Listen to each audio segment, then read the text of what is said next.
Shalom Jemaat Tuhan, kembali dalam PIK, Pembinaan Iman Kristen ini kita kembali belajar satu topik yang penting, etika Kristen dalam profesi. Etika Kristen dalam profesi.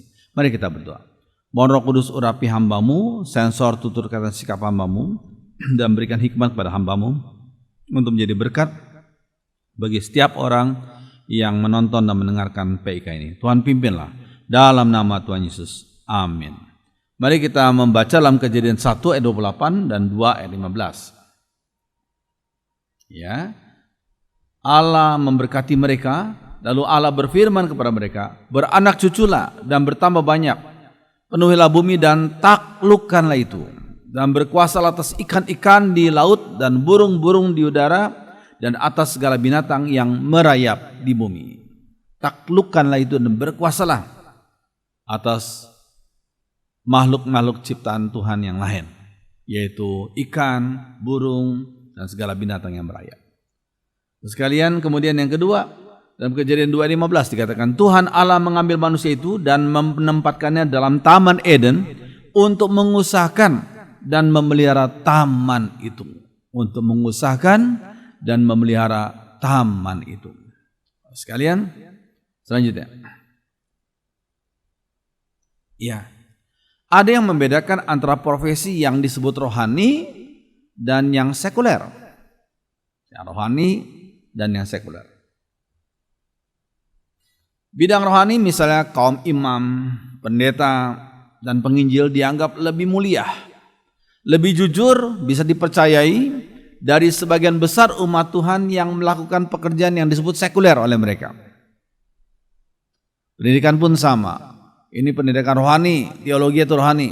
Itu pendidikan ekonomi, bisnis, arsitek, dan yang lain-lain itu disebut sekuler. Ya.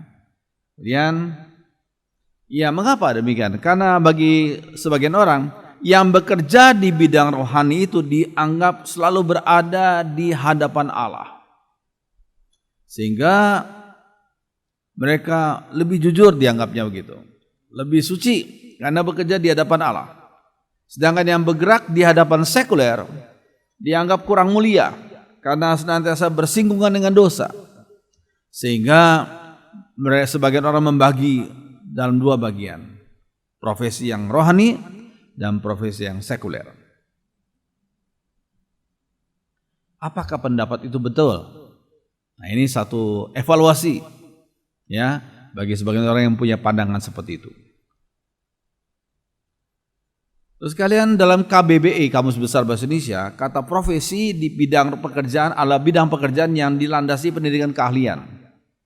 Misal keterampilan, kejuruan dan sebagainya. Ya, keahlian tertentu. Ya. Sekali lagi profesi adalah bidang pekerjaan yang dilandasi pendidikan keahlian. Ya, keterampilan, kejuruan dan tertentu. Oke. Nah, kata sekuler itu, kalau sudah tanya mungkin sudah juga agak sulit menjelaskan sekuler itu apa, karena kita belum paham betul. Kata sekuler itu dari kata Latin itu seculum, artinya terpisah dari Allah. Terpisah dari Allah. Apakah bidang di luar teologi atau bidang di luar rohani, ya di luar jadi pendeta, di luar jadi teolog ya, adalah sekuler atau terpisah dari Allah? Bagaimana dengan orang yang belajar ekonomi, belajar akuntansi, belajar arkeologi, belajar arsitektur, sipil dan lain-lain, itu adalah terpisah dari Allah? Itu sekuler? Sekalian itu kita tanyakan. Jangan lupa Mazmur 11 ayat 4. Tuhan ada di rumahnya yang suci, tahtanya ada di surga. Ia mengamati umat manusia dan mengetahui segala perbuatan mereka. Jadi Tuhan tuh dalam segala bidang tidak lepas daripada pengamatan Tuhan. Bidang ekonomi, bidang arsitek, bidang bisnis dan yang lain, bidang politik sekalipun, itu selalu diamati oleh Tuhan, diketahui oleh Tuhan segala perbuatan manusia. Jadi sebenarnya nggak ada yang sekuler, nggak ada yang terpisah dari Allah. Semua diamati oleh Tuhan, termasuk bidang politik dan lain-lain. Jadi saudara sekalian kita perlu pahami. Jadi saya mengusulkan satu istilah. Kamu dari teologi, sarjana teologi, yang lain mungkin sarjana non teologi. Jangan disebut ini teologi itu sekuler, bukan. Ini sarjana teologi, ini sarjana non teologi. Ini kita perlu pahami. Kenapa? Karena kita punya pemahaman semua bidang walaupun bukan teologi itu semua tidak ada yang terpisah dari Allah. Semua Tuhan mengamati dan Tuhan mengawasinya. Ya, nggak ada yang terpisah dari Allah. Oke. Nah, kalau kita melihat Alkitab itu ada dua mandat dari Tuhan. Yaitu pertama mandat budaya yang Tuhan berikan dalam Kejadian 1 ayat 28 tadi. Ya, berkuasalah, penuhilah segala bumi, penuhilah bumi dan berkuasalah, ya. Bagaimana kita bisa menguasai jika kita tidak mempelajari? Sebelum kita dapat menguasai, kita harus pelajar dulu, belajar ilmu bumi, belajar ilmu binatang dan berbagai macam ilmu, ya. Sehingga demikian kita bisa menguasai, kita bisa mengatur bumi ini. Sekalian, itu yang disebut dengan mandat budaya yang sudah Tuhan berikan dalam Kejadian 1 itu. Tapi yang kedua adalah mandat penginjilan. Ini mandat hanya diberikan kepada umat Tuhan yang percaya Tuhan Yesus. Karena kita percaya pada Tuhan Yesus juru selamat, Tuhan memberikan kita mandat yang kedua, yaitu mandat penginjilan. Ya, percaya Tuhan Yesus sebagai juru selamat. Oke. Ya, mandat budaya manusia ditugaskan untuk menaklukkan, menguasai bumi dan segala isinya. Dan manusia harus menggali ilmu pengetahuan dan berupaya untuk menjadi terampil sehingga dapat menaklukkan bumi ini. Kita manusia harus terampil dalam berbagai bidang sehingga tiap-tiap orang diberikan talenta yang berbeda-beda. Kita terus membuat talenta yang Tuhan berikan kepada kita untuk efektif bagi hidup manusia. Ya, sehingga kita harus menjadi terampil di bidang kita masing-masing. Oke, ya. Nah, untuk menjadi terampil ya harus bekerja keras, harus belajar terus, harus belajar ilmu, berbagai macam ilmu dan keterampilan. Ya, kata ilmu pengetahuan dalam bahasa Inggris adalah science. Itu berasal dari kata skio, bahasa Latin yang berarti aku tahu. Aku tahu apa? Aku tahu biologi, aku tahu akuntansi, aku tahu arsitektur, aku tahu. Dari kata skill, aku tahu. Ya, itu muncullah kata science itu. Ya. Oke. Nah, apakah kerja Allah bagian dari kutukan Allah? Karena dosa manusia. Ada sebagian orang punya pemahaman seperti itu. Wah, karena Adam dan Hawa jatuh dalam dosa, maka manusia harus kerja. Coba aja kalau tidak jatuh dalam dosa, manusia nggak perlu kerja. Siapa bilang? Itu adalah konsep paradigma yang keliru. Ya. Sekalian, kita perlu ketahui bahwa Allah itu bekerja, Allah Bapa bekerja. Dalam Yohanes 5:17 ya, dikatakan, tetapi ia berkata, yaitu Tuhan Yesus berkata kepada mereka, Bapakku bekerja sampai sekarang, maka aku pun bekerja juga. Berarti bekerja adalah salah satu sifat Bapa yang selalu bekerja. Demikian juga dengan Tuhan Yesus. Ya. Terus kalian kita perlu pahami, Allah bekerja bukan karena kekurangan. Bukan karena kekurangan. Tetapi karena kerja merupakan bagian dari hakikatnya sebagai Allah. Ini kita perlu pahami. Jadi Allah bekerja bukan karena kekurangan. Tapi kerja adalah bagian dari hakikatnya sebagai Allah. Ya, Allah bekerja karena bekerja itu baik. Ini kita perlu pahami. Allah bekerja karena working is good. Bekerja itu baik. Oke. Teladan dari kehidupan Tuhan Yesus di dunia ini. Nah, Tuhan Yesus memberi teladan yang luar biasa. Baginya itu, bagi Tuhan Yesus, tidak ada pekerjaan yang rendah, yang hina dan yang sekuler dalam tanda kutip. Tidak ada itu. Tidak ada pekerjaan yang rendah, hina dan sekuler dalam tanda kutip, ya. Sudah lihat 30 tahun dari 33,5 tahun usia Yesus di dunia. Sebagai apa dia profesinya? Sebagai tukang kayu. Pertama dia disebut sebagai anak tukang kayu, anak Yusuf. Kemudian setelah Yusuf meninggal dunia, dia menggantikan peran ayahnya. Sebagai anak sulung, dia menjadi tukang kayu.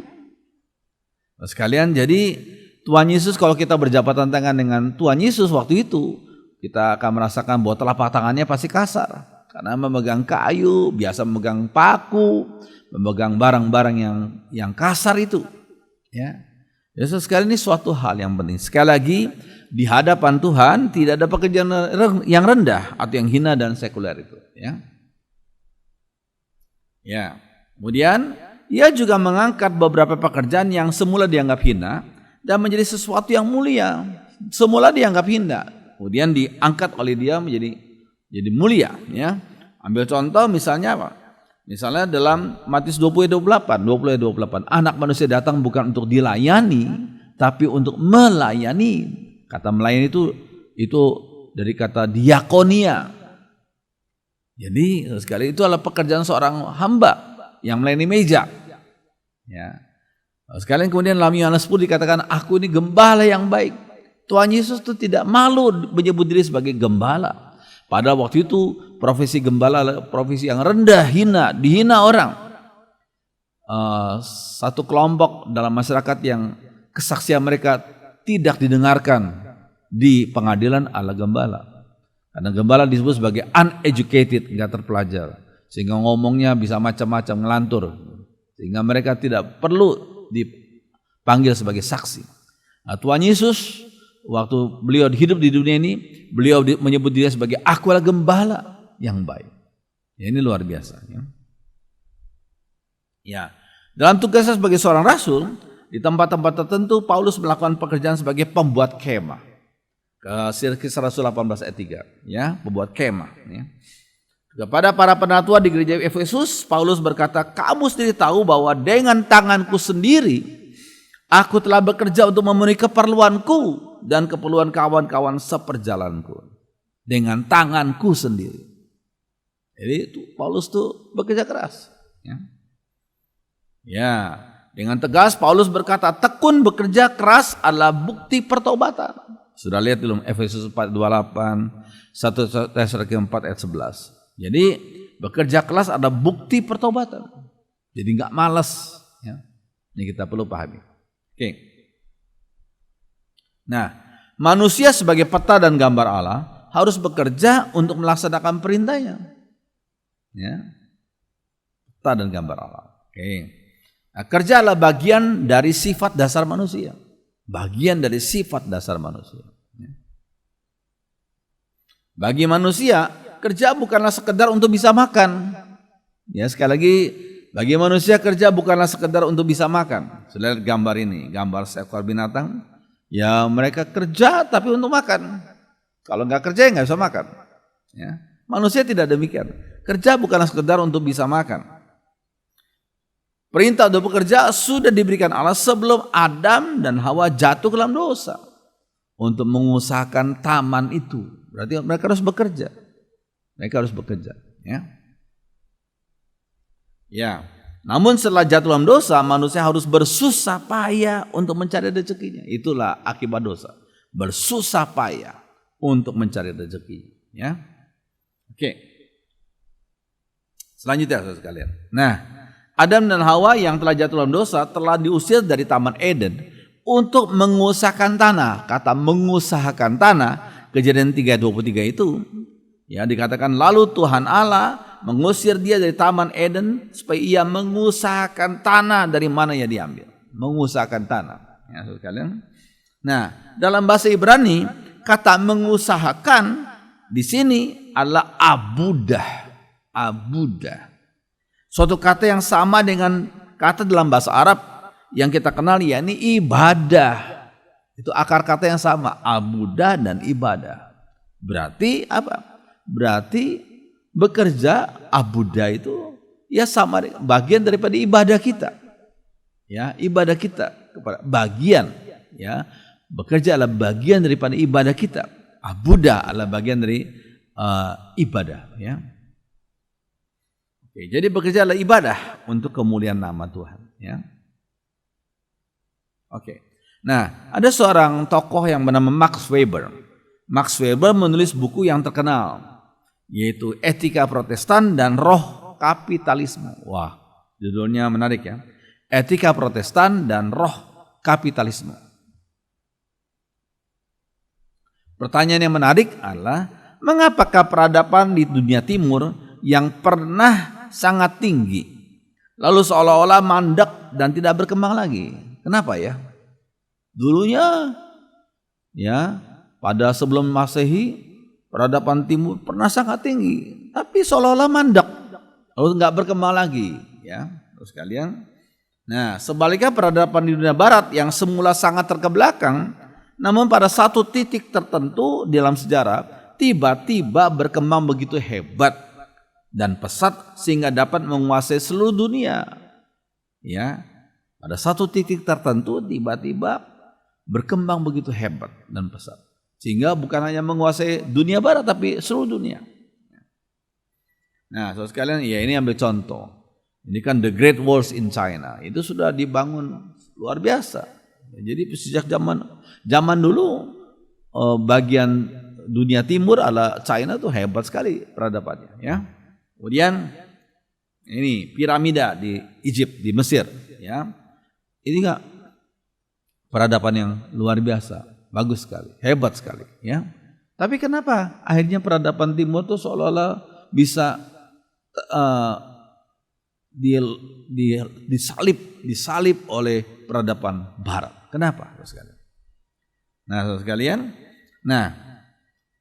menurut pengamatan Weber, titik balik itu terjadi ketika di dunia barat terjadi suatu perubahan sikap yang mendasar, yaitu perubahan etos waktu dan etos kerja, juga etos pandangan kita tentang materi. Etos waktu, etos kerja, dan etos pandangan kita tentang materi. Di balik perubahan itu terdapat suatu sistem makna dan nilai tertentu yang mendasarinya. Ya, jadi di balik perubahan itu ada sistem makna dan nilai yang mendasarinya.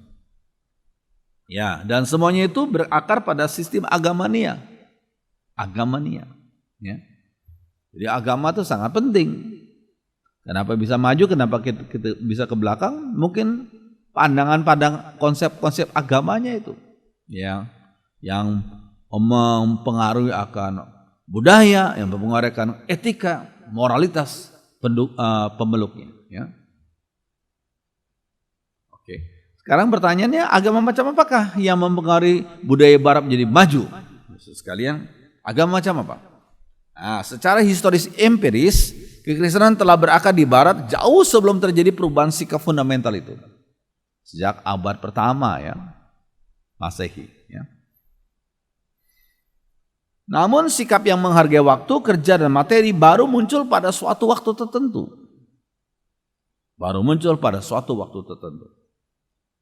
Ya, selain itu Weber menyelidiki bahwa pada awalnya sikap penghargaan tersebut tidak berlaku secara umum dan merata di seluruh dunia, di dunia barat, tapi di daerah-daerah tertentu saja yang dipengaruhi oleh ajaran tertentu itu. Ya.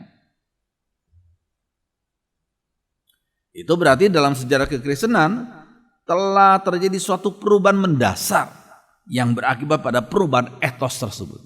Ya, dalam kekristenan sendiri ada perubahan mendasar yang berakibat pada perubahan etos itu. Ya. Oke, menurut Weber, perubahan itu berkaitan dengan gerakan reformasi gereja. Waduh, luar biasa.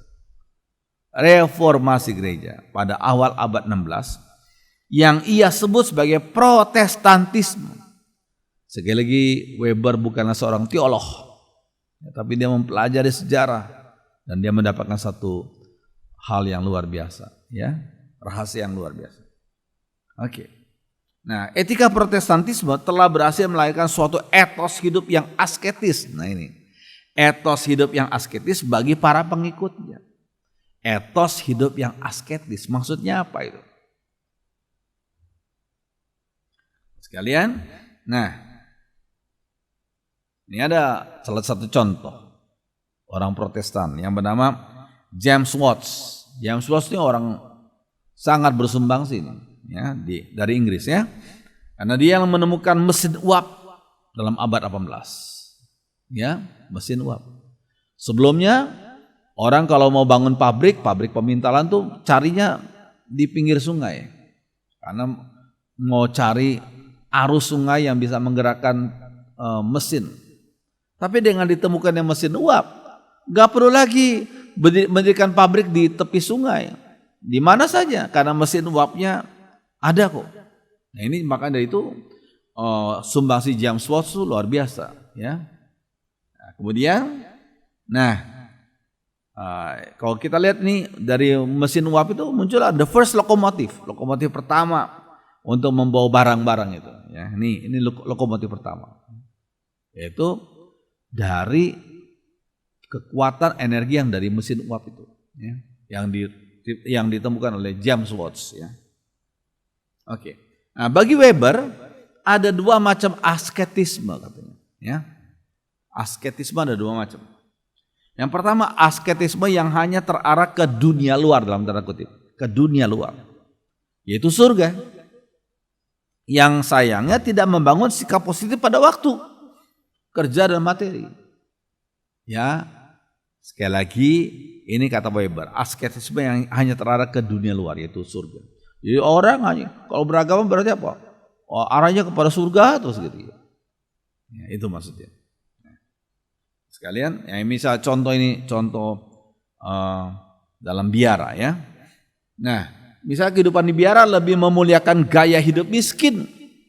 Doa lebih dihargai daripada kerja biasa. Waktu hanya dipandang sebagai bagian dari kefanaan yang akan segera berakhir dan diganti dengan keabadian atau tidak ada waktu lagi. Itu adalah gaya hidup di biara, asketisme yang hanya terarah ke dunia luar, itu surga. Ya, doa lebih dihargai daripada kerja biasa, gaya hidup miskin lebih dihargai, lebih muliakan ya daripada gaya hidup yang kaya secara materi, dan waktu hanya dipandang sebagai bagian dari kefanaan. Ya, itu. Ya. Kemudian, bentuk asketisme yang kedua adalah asketisme yang terarah ke dalam dunia ini, bukan ke dunia luar itu surga, tapi ke dalam dunia ini. Asketismenya tapi, ya, asketisme tapi spiritnya tetap asketisme. Ya. Sikap dasar tetap sama, hidup yang tekun, ya, serius, penuh disiplin diri, dan kokoh terhadap godaan kenikmatan seperti seorang biarawan. Ya, biasa kan biarawan gitu sifatnya. Ya. Gaya hidupnya, hidup yang tekun, serius, penuh disiplin diri, dan kokoh terhadap godaan kenikmatan seperti seorang biarawan. Itu sikap dasarnya tetap sama, spiritnya tetap sama. Ya. Namun orientasinya jauh berbeda, orientasinya. Yani bukan ke surga, tapi di dunia ini sekarang. Ini penting. Ya. Oke. Nah, orientasi pokoknya hidup yang terarah pada Tuhan. Namun keterarahan kepada Tuhan ini tidak membuat seseorang melalaikan tanggung jawabnya di dunia ini. Dia percaya Tuhan, beriman kepada Tuhan, tapi justru membuat dia memberikan pada dia hati yang takut akan Tuhan, takut berbuat dosa, takut mengecewakan Tuhan. Akibatnya apa? Kerja yang baik, karena Tuhan mengawasi segala bidang, bukan hanya di biara, tapi dalam segala bidang, bisnis, dalam bidang kerja biasa, dalam bidang berbagai macam bidang, karena Tuhan mengawasi. Ya. Nah, ini suatu hal yang penting. Sekali lagi, hidup yang terarah kepada Tuhan, namun keterarahan kepada Tuhan ini tidak membuat seseorang melalaikan tanggung jawabnya di dunia ini. Oke. Nah, sebaliknya, yang lebih bertanggung jawab dalam kehidupan duniawinya.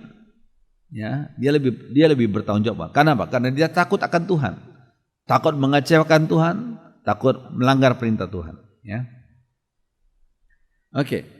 Nah, Martin Luther, pencetus reformasi gereja, memperkenalkan doktrin pokoknya, yakni imamat am orang percaya. Imamat am orang percaya, yaitu semua umat Tuhan adalah para imam. Oh, kok gitu, apakah kita hanya kerjanya di bait Allah? Tidak. Dalam 1 Petrus 2 ayat 9 dikatakan, kita bisa langsung berhadapan dengan Allah Bapa melalui Tuhan Yesus. Tidak perlu lagi diwakilkan oleh seorang imam menurut Taurat itu. Tapi kita bisa langsung. Jadi semua umat Tuhan adalah para imam. Berarti imamat am, orang percaya. 1 Petrus 2 ayat 9. Nah, dalam pandangan sebelumnya, terdapat pemisahan yang cukup tajam dan bersifat hierarkis antara kaum imam dan awam. Kaum imam lebih dihargai, dihormati daripada awam. antara biara dan dunia. Biara lebih dihargai, lebih dihormati daripada dunia. Antara ibadah dan abudah. Ibadah itu vertikal, tapi abudah itu horizontal. Jadi sekali lagi dalam pandangan sebelumnya terdapat pemisahan yang cukup tajam dan bersifat hierarkis. Itu pandangan sebelumnya. Ya. Nah, yang pertama lebih tinggi, mulia dan lebih kudus daripada yang kedua. Ya, seperti yang saya sudah jelaskan tadi. Ya. Ya. Dengan doktrin imamat orang percaya, Luther menghapuskan jenjang dan keterpisahan antara kedua dunia itu. Dia menghapuskan jenjang dan keterpisahan antara kedua dunia itu. Imam tidak lebih mulia daripada awam, karena para awam adalah imam juga. Maksudnya awam di sini adalah orang jemaat biasa. Ya. Kehidupan di biara tidaklah lebih mulia daripada di dunia ini. Tidak, orang tidak menganggap ini lebih suci di biara. Tidak. Walaupun hidup di dunia di skala bidang, kita harus menjaga kesucian kita, menjadi arsitek yang suci, menjadi guru yang suci, menjadi bisnismen yang suci, bahkan menjadi politikus yang suci. Itu penting sekali. Ya. Doa tidaklah lebih bermakna daripada kerja, karena kerja merupakan bagian dari ibadah juga. Nah ini, sekali lagi, oke. Kalau memang kau dipanggil dalam hal banyak berdoa syafaat, oke. Tapi jangan kamu lalaikan tugasmu sehari-hari. Itu penting sekali. Ya. Oleh karena itu setiap umat Tuhan perlu bekerja dengan penuh tanggung jawab serta disiplin. Itu pandangannya. Ya. Jangan malas. Jangan hanya dibantu saja. Tapi kerja keras supaya kamu diberi kesempatan untuk membantu orang lain juga. Ya. Oke. Nah. Luther juga memperkenalkan ajarannya tentang panggilan, the calling, dalam bahasa Jermannya adalah Beruf, panggilan, the calling. Intinya adalah setiap orang yang percaya menerima panggilan dari Tuhan, yakni untuk melaksanakan pekerjaannya di dunia ini dengan sebaik-baiknya sesuai dengan talenta yang diberikan Tuhan kepadanya. Jadi walaupun dia seorang insinyur, ya memang kalau memang panggilan Tuhan kepada dia sebagai seorang insinyur, kerjakan. Itu merupakan bagian panggilan. Kalau engkau dipanggil sebagai seorang guru, kerjakan. Ya. Kalau engkau dipanggil sebagai seorang politikus, kerjakan. Sebab itu merupakan bagian panggilan dari Tuhan. Ya. Ya, karena setiap orang dari segala macam profesi itu harus bertanggung jawab kepada Tuhan. Efesus 4 ayat 1, Kolose 3 22 dan 25. Ya. Oke. Dengan pemahaman tersebut, maka terbentuklah etos berikut ini. Ya, etos berikut ini terbentuk. Pertama, etos kerja yang berorientasi pada prestasi yang hanya dapat diwujudkan dengan bekerja keras. Harus prestasi, tunjukkan prestasimu yang baik. Ya, dengan cara kerja keras. Ya. Dalam belajar, dalam pekerjaan, dalam bisnis. Ya. Daniel memberi teladan yang indah. Sebagai politikus di negeri asing, ia bersikap setia, enggak lalai, dan menjauhkan diri dari kesalahan. Daniel 6:5. Sehingga orang-orang yang membenci dia coba-coba cari kesalahan, enggak bisa. Karena mereka dapati Daniel itu enggak lalai. Ia bersikap setia pada pekerjaannya. Cuma satu hal yaitu agamanya. Yaitu mereka coba menjerat Daniel dengan agamanya. Ya. Tapi ada Tuhan membela hambanya yang setia ini. Ya. Paulus memberikan nasihat kepada jemaat Kolose yang seirama dengan hal ini. Ya, dalam Kolose 3 itu bagus sekali. Ayat yang ke-17 dikatakan, dan segala sesuatu yang kamu lakukan dengan perkataan atau perbuatan, lakukanlah semuanya itu dalam nama Tuhan Yesus. Dalam bahasa Inggris dikatakan in the presence of our Lord Jesus Christ. Di hadirat daripada Tuhan kita Yesus Kristus. Jadi Tuhan itu mengawasi segala aspek profesi. Ya, sambil mengucap syukur oleh Dia kepada Allah Bapa kita. Segala sesuatu harus kita lakukan dengan benar, dengan baik. Ya. Dan Kolose 3:23, apapun yang kamu perbuatlah dengan segenap hatimu seperti untuk Tuhan. Kalau kamu berdagang, berdaganglah dengan jujur, seperti untuk Tuhan dan bukan untuk manusia. Ya, ini penting sekali. Seperti untuk Tuhan dan bukan untuk manusia. Perubahan yang kedua adalah perubahan sikap terhadap waktu. Ya ini, mungkin sudah pernah sering dengar kata istilah time is money, itu dari seorang bernama Benjamin Franklin. Pernah berkata time is money. Maksudnya apa? Waktu adalah uang. Jadi waktu adalah untuk menghasilkan sesuatu. Jangan sia-siakan waktumu. Waktu adalah untuk menghasilkan sesuatu. Itu artinya time is money. Jika seorang harus beristirahat, maka itu diperlukan agar ia dapat bekerja dengan lebih baik lagi. Jadi istirahat bukan untuk leha-leha, bukan.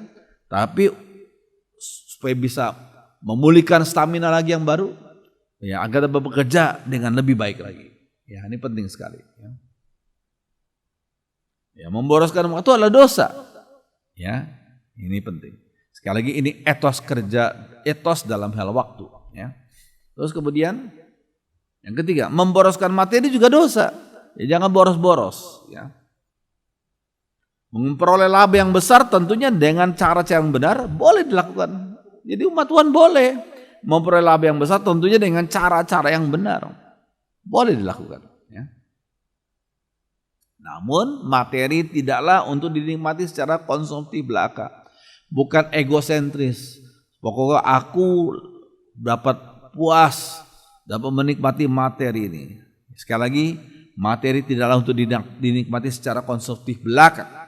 Ya. Materi yang dihasilkan dijadikan sebagai modal kembali untuk berproduksi lebih banyak lagi. Nah, ini penting sekali. Jadi modal, investasi untuk berproduksi lebih banyak lagi untuk kesejahteraan masyarakat umumnya, ya. Dan untuk memuliakan Tuhan.